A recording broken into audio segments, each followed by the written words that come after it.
Up to this point, we've used the Pythagorean theorem to do really two things. We have figured out how long a missing side of a right triangle is, and then we've also used the Pythagorean theorem to figure out whether or not three sides of a triangle could form a right triangle. We did this using the converse of the Pythagorean theorem.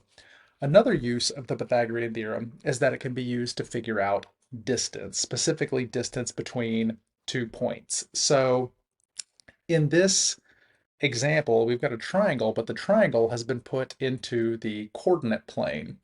And we're asked to approximate the length of the hypotenuse in this coordinate plane. Now, the hypotenuse here is going to be this distance from this point here to this point here. The distance between these 2 points is the hypotenuse. Now, eventually, we are going to learn something called the distance formula to find how far apart those two are. But before we learn the distance formula, it turns out the Pythagorean theorem can tell us the distance between these two coordinates.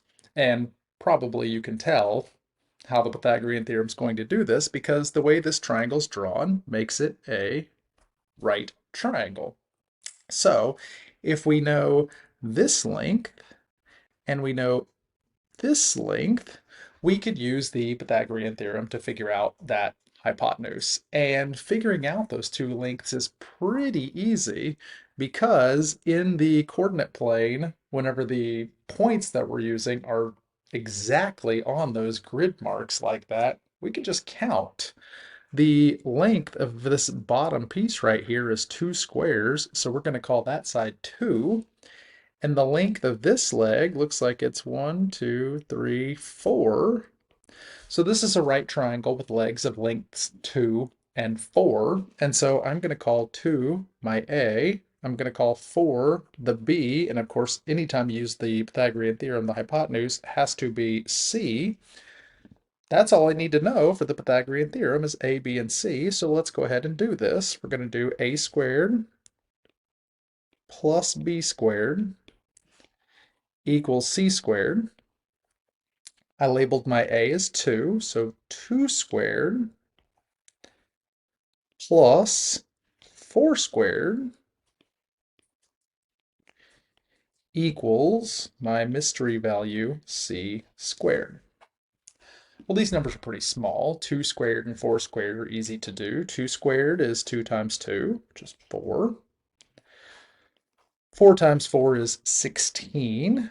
So I have 4 plus 16 equals C squared. And so 4 plus 16 gives me 20. So I've got 20 equals C squared. And now I'm going to take the square root of both sides. Now normally, when we take the square root of both sides, we would end up with this C equals the square root of 20, and we would just put the square root of 20 into our calculator. But this problem very specifically says without using a calculator. Okay, well, how are we supposed to approximate the length of a hypotenuse, or the length of square root of 20? How am I supposed to approximate square root of 20 without using a calculator? And the answer, once again, comes down to knowing our squares. I know that 4 squared is 16, and I know that 5 squared is 25. Now what I have is C squared being 20. So I know that somewhere between 4 and 5 is my answer. Somewhere between 4 squared and 5 squared is going to be my answer, C squared, because 20 is in between 16 and 25. So a reasonable estimate here for my final answer would be 4.5.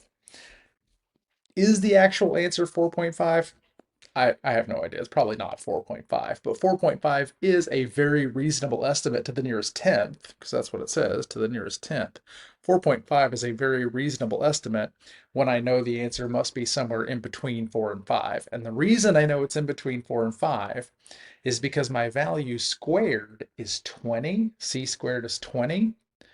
4 squared is a little bit below 20. 5 squared is a little bit above 20. So my answer must be somewhere in between 4 and 5.